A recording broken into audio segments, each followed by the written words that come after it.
গুন্ডা আনতে চাইলে গুন্ডা আনা যায়, অসুবিধা হয় না। একজন আমাকে ধাক্কা দিয়েছেন, পাঞ্জাবি পরা, হ্যাঁ, একজন ধাক্কা দিয়েছেন, তারপরে আমার লোক তো বসে থাকবেন, আমি তো একজন মহিলা, এবং পরে যখন আমার লোকজনকে মারধর করেছে আমার লোকজন জবাব দিয়েছে। সিম্পল। যেটা 15 বছরে হয় নাই, যেটা 15 বছরে হয় নাই সেটা আজকে হয়েছে। অলমোস্ট আমার গায়ে ধাক্কা দিয়ে আমাকে ফেলে দেওয়ার চেষ্টা হয়েছে। যেই বিএনপির নেতা কর্মীদের জন্য গত 15 বছর লড়াই করলাম, তারা আমাকে এখন ধাক্কা দেয়।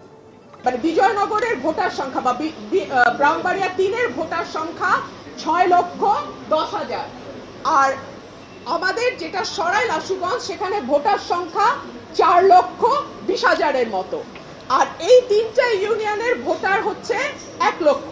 এই 1 লক্ষ যদি সরাইলের সঙ্গেও যুক্ত হয়, তারপরেও দেখা যাবে যে সদরের সঙ্গে বা বিজয়নগরের সঙ্গে সরাইলের ভোটার পার্থক্য অলমোস্ট 2 লাখ থেকে যায়।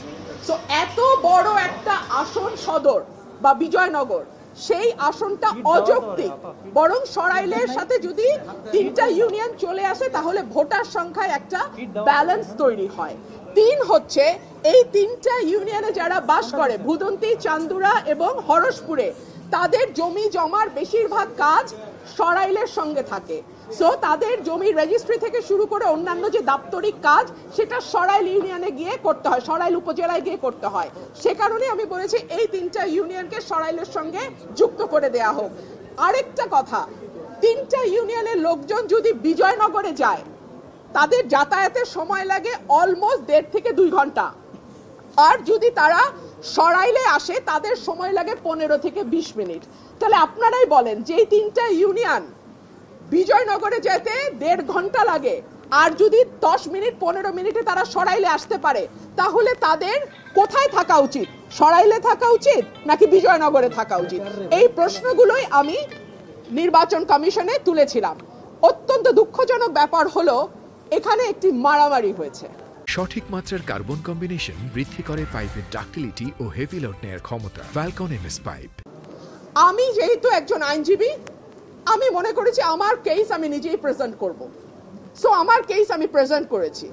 আমি আশা করেছিলাম নির্বাচন কমিশনের সম্মানের দিকে তাকিয়ে ব্রাহ্মণবাড়িয়া 3-এ যারা আছে তারা গুন্ডা পান্ডা নিয়ে ঢুকবে না নির্বাচন কমিশনে। বাট আনফরচুনেটলি আমি দেখলাম ব্রাহ্মণবাড়িয়া 3-এ যিনি প্রার্থী, তিনি তার সদল বলে 20-25 জন মিলে গুন্ডা পান্ডার মতন তারা সেখানে আচার আচরণ করলেন। অত্যন্ত দুঃখজনক, অত্যন্ত লজ্জাজনক, এবং আমি মনে করি এটা কমিশনের যে ভাবমূর্তি, যে গাম্ভীর্য এবং যে সম্মান, সেইটার সঙ্গে এটা যায় না। আমি আপনাদেরকে কিছু ছবি দেখাচ্ছি, তারা এলাকায় বিভিন্ন মানুষকে কিভাবে পিটিয়ে পিটিয়ে তারা স্বীকারোক্তি আদায় করেছে। So this is there nature. হ্যাঁ, এখনো ইলেকশন আসে নাই, একটা সীমানা নির্ধারণ নিয়ে এলাকায় এইভাবে তারা পিটিয়ে, ব্রাহ্মণবাড়িয়া 3-এর যিনি আছেন তিনি এইভাবে পিটিয়ে পিটিয়ে মানুষকে স্বীকারোক্তি নিয়েছেন। এনিওয়ে নির্বাচন কমিশনে আমরা প্রেজেন্ট করেছি। ভৌগোলিক দিক বিবেচনায়, জনসংখ্যা বিবেচনায় এবং সকল কিছুর বিবেচনায় আমি আশা করব নির্বাচন কমিশন যে সিদ্ধান্ত নিয়েছে সেটি সঠিক সিদ্ধান্ত, এবং সেই সিদ্ধান্তই নির্বাচন কমিশন বহাল রাখবে। যেহেতু ওদের 10 জন 12 জন মিলে কথা বলছে, সো আমি একজন কথা বলেছি, আর আমার পক্ষে একজন ডাক্তার উনি কথা বলেছেন। আমি কোনো গুন্ডা বদমাশের মেলা করি নাই, করতে চাইলে করতে পারতাম। গুন্ডা আনতে চাইলে গুন্ডা আনা যায়, অসুবিধা হয় না।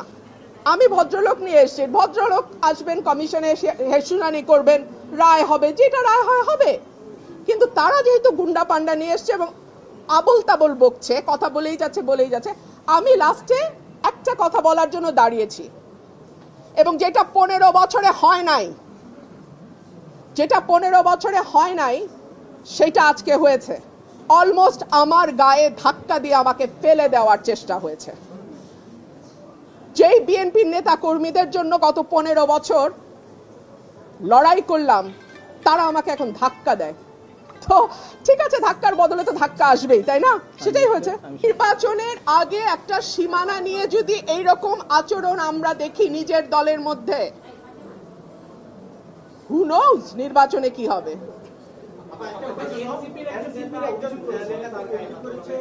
আপনি তাকে ধাক্কা দিয়েছেন, সেকেন্ড টাইম পরে পেছনে ভিডিওতে দেখা গেছে যে আপনি দাঁড়িয়ে আছেন, পেছনে কয়েকজন তাকে মারধর করতেছে এবং সে অভিযোগ করছে যে আপনার যারা গুন্ডাপান্ডা আছে তারা।